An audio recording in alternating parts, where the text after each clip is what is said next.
Your base, your source. This is Aviano Action News. Good evening, I'm Airman First Class Noah Park. For Time Warner SoCal News, I'm Noah Park. Hello and welcome to SoCal's Best Roller Coasters. I'm Noah Park.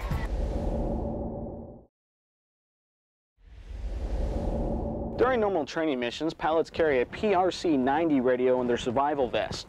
But with Operation Allied Force underway and pilots flying real-world missions, they have upgraded their radios to a Hook 112 version, which has GPS capabilities. It was at this point that witnesses reported Nathan was still alive, trapped under Peraza's SUV. And what could have been a simple accident here in the alley between Rosewood and J Street became murder when Peraza struck Nathan a second time, only this time it was fatal. It never comes to my mind that he was gonna run him over again. Never. Protests in Aviano are normally peaceful. This one is in protest of NATO's actions in Kosovo. Most participants are not from Aviano, but from its surrounding areas. It was like unreal to me, like unreal. But unfortunately it was real. It was here at the intersection of Euclid and Edison that Amber ran a red light while dialing her cell phone, only to crash into another car, leaving one dead and another in a coma. The Med Group isn't just stopping at treating the troops. When Operation Allied Force began, they made a big push towards preventive medicine, stopping illness and injury before it becomes a problem. One way they're keeping all these airmen, soldiers, sailors, and Marines here in Tent City healthy is by having public health inspect the living conditions twice a day. With over $100 million spent in the past 4 years on things like the Trevi Entertainment Center, the years ahead will prove interesting to determine whether the investment is a strike or a gutter ball. For Time Warner SoCal News, I'm Noah Park.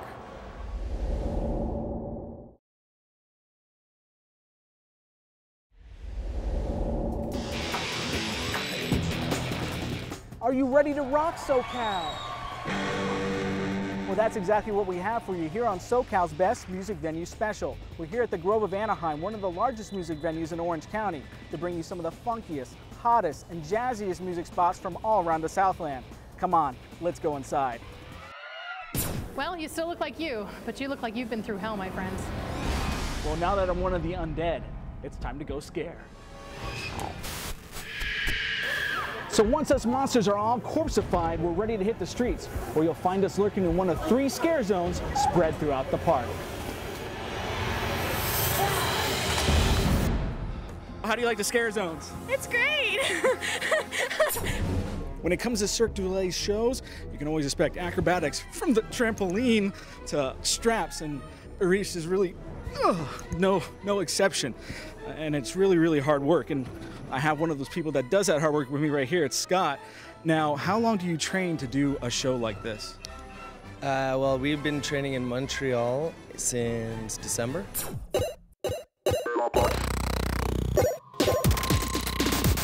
Game over. The E3 Expo isn't just about video games, it's actually about all kinds of electronic entertainment. Right now we're in the Parrot booth, and with me is Christian to talk about the AR drone. What exactly is the AR drone? The AR drone is the first quadricopter piloted from the iPod, the iPhone, iPod Touch, iPad.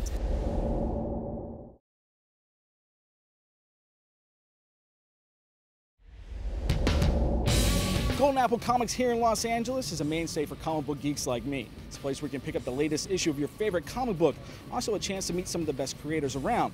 That's what these people are in line for here today.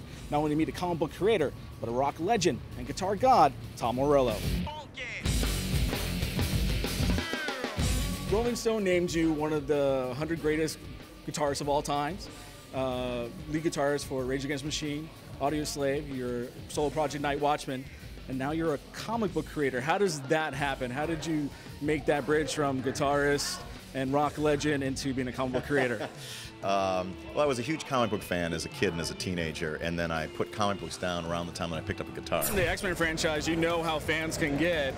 Seeing this happen with True Blood, something that's vampire related and kind of like more on the edge, did you ever kind of think you would see this kind of response? You never expect this kind of response. I mean, you know, you do jobs that you really believe in for reasons that you find compelling, like, you know, that was Alan Ball, it was HBO, the novels were great, but you never know what is going to really capture people's imagination, and this is just really exciting, and it's just a pretty wild ride. And now you're going to then be kind of a mentor to then people coming in as a producer to say, maybe they're thinking about doing it in 3D. You have Devil coming out this weekend, and then you just announced the second of the Night Chronicles, Reincarnate. Yeah. Are you guys having those discussions in turn talking about 3Ds? Absolutely, absolutely. I think, again, you know, if Devil had been born maybe now, or maybe if it was the third one, I might have had a serious discussion about it, because the idea of doing 3D in a different way, which is you're trapped in an elevator. So we're in the In-Demand Lounge, and we're with the cast of Covert Affairs from the USA Network. He's a serial killer that you can actually get behind. Michael C. Hall from Dexter on Showtime. So we're talking with Kevin Smith, writer-director of Clerks, Clerks 2, Mallrats, Chasing Amy. You mentioned Jersey Girl. Jersey Girl. I like Jersey Girl. I'll take but credit this for that picture. Red State is your first horror, or is it a thriller movie? Let's talk a little bit about this. I know this is actually inspired by real-life activities with the Westboro Church. Can you talk a little bit about that?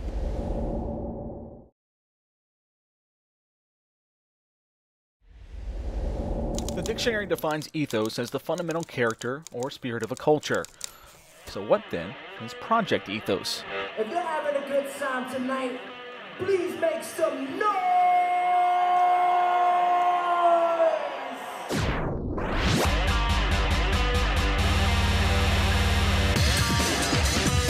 So the definition of ethos is the distinctive spirit of a culture or an era. So it's just a very deep way of saying we're pulling the creativity, the spirit, the energy of our generation out of people.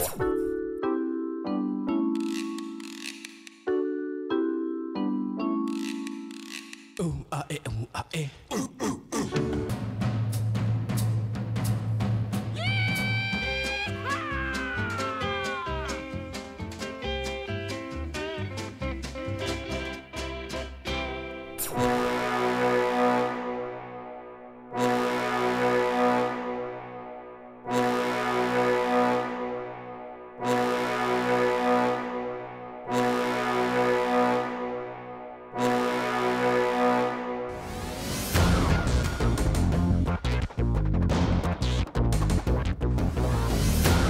San Diego International Comic-Con got its start way back in 1970.